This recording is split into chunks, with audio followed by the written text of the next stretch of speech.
For months, we've all been wondering, right? What really happened during that time skip? How did Boruto get so powerful? And what was the true price he had to pay to survive? Well, the latest chapter of Two-Blue-Vortex is finally pulling back the curtain. And let me tell you, it is a gut-wrenching look at the final lessons between Boruto and his master Sasuke. So this is the big question, the one that's literally on the chapter's title page, and it sets up, well, everything. Remember, after Ada's omnipotence completely flipped reality, Boruto became public enemy #1, and Sasuke, being the only other person immune, became his protector. But what did that actually look like? What really went down between them on the run? And it all comes down to this man, Sasuke Uchiha. I mean, just try to put yourself in his shoes for a second. Every single memory in his head, every person he knows, is telling him that Boruto is the villain who killed Naruto. But he just ignores all of it. He chose to trust his daughter Sarada's desperate plea and his own gut feeling, making himself a fugitive to protect the world's most wanted person. It's just wild. And that incredible leap of faith, it takes us right into our first key moment, a flashback to a training session that shows us just how deep their bond really became. This is a master's final lesson. Okay, so picture this. We're jumping back 1 year into the time skip. Boruto and Sasuke have been training like crazy, nonstop, always on the move, always looking over their shoulder. So what we're seeing here is this incredibly rare moment of calm, just a brief pause in the middle of all that chaos. And this little back and forth between them is just classic. You've got Boruto, full of his usual swagger, asking how his Uchiha style is coming along. And Sasuke being, well, Sasuke, just kind of shuts him down, saying he's taught him everything he can. But then he lets his real feelings slip, admitting Boruto is a genius. It is the absolute definition of tough love, and you can just feel the deep respect they have for each other. And then Sasuke hits him with the highest praise he could possibly give. You're like Naruto. And he's not just talking about strength or jutsu, you know? He's seen Boruto's spirit, that stubborn resolve, that same insane will to just defy destiny.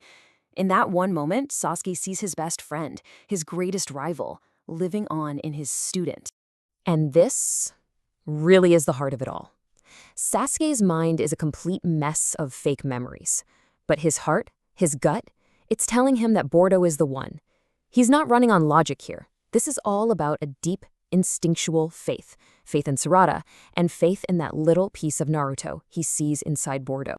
But, of course, that moment of peace was never gonna last. It gets completely shattered, and the whole vibe just shifts from hopeful to utterly tragic, as we find out the terrible price they were about to pay. This is the sacrifice for the future. And just like that, their quiet moment is obliterated. Code and a whole army of his claw grime just pop up out of nowhere. And Sasuke's reaction? It's pure instinct. There's no thinking, no getting into a fighting stance. His first and only move is to shove Boruto away. His student's survival is the only thing on his mind. Sasuke sizes up the situation in a split second, and his command is just pure desperation. He knows they are hopelessly outnumbered. There is no winning this fight. The only play is for Boruto to get away, and Sasuke is fully prepared to buy him that time, no matter the cost.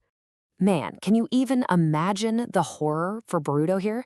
He's forced to just watch as his master, the only friend and protector he has left in a world that hates him, is about to be swallowed by this endless wave of monsters. And it's all happening for him. He is completely and utterly helpless. And these are Sasuke's last words to him. It is so much more than an order. It's a sacred duty. He's entrusting Boruto with the one thing in the entire world that matters most to him, his daughter, Sarada.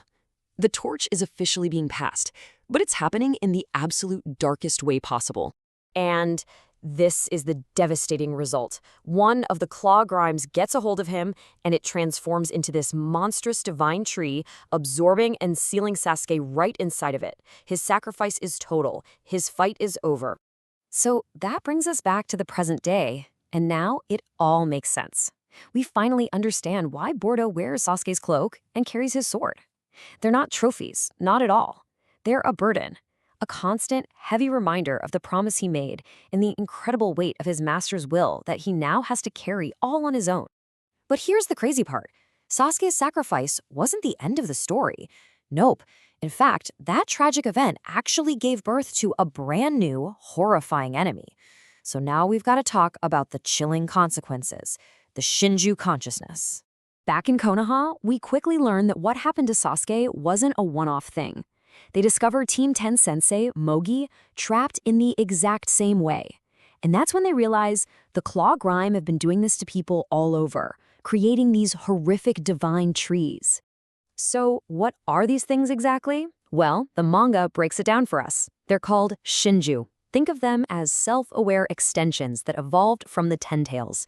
They are literally born from the people who get absorbed by the trees. And the most crucial and creepy part, they have their own thoughts and their own instincts now. And here they are, our new group of villains, born from this nightmare. We've got Jura, who seems to be the leader, and 3 others, including, yes, those are twisted doppelgangers of Sasuke and Moegi. They're waking up, becoming self-aware, and they're starting to figure out what they want. And that leads us straight into the chapter's final, absolutely terrifying revelation. These new villains are acting on their new desires, and it's all about their instincts and new targets. Jira explains that their whole purpose seems to be driven by this really powerful, primal instinct, a deep-seated need to find and, well, consume specific people in order to keep evolving. Okay, so the stakes just got cranked up to 1,000. Jira, the leader, is instinctively gunning for Naruto Uzumaki. The Mogi-based Shinju, who now calls herself Matsuri, has locked her sights onto Konohamaru. And then we get the cruelest twist of all. The Shinju named Hidari, the monster wearing Sasuke's face, its own instinct awakens, and its target is Uchiha Sarada. Just let that sink in for a second. The very person Sasuke gave his life to protect is now being hunted by a twisted echo of her own father.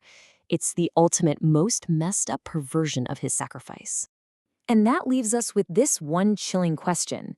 Sarada's father is sealed away. Her only other protector, Boruto, is off fighting his own war, and a monster that looks just like her dad has made her its #1 target. How in the world can she possibly survive this? The future of the Uchiha clan it has never looked so bleak.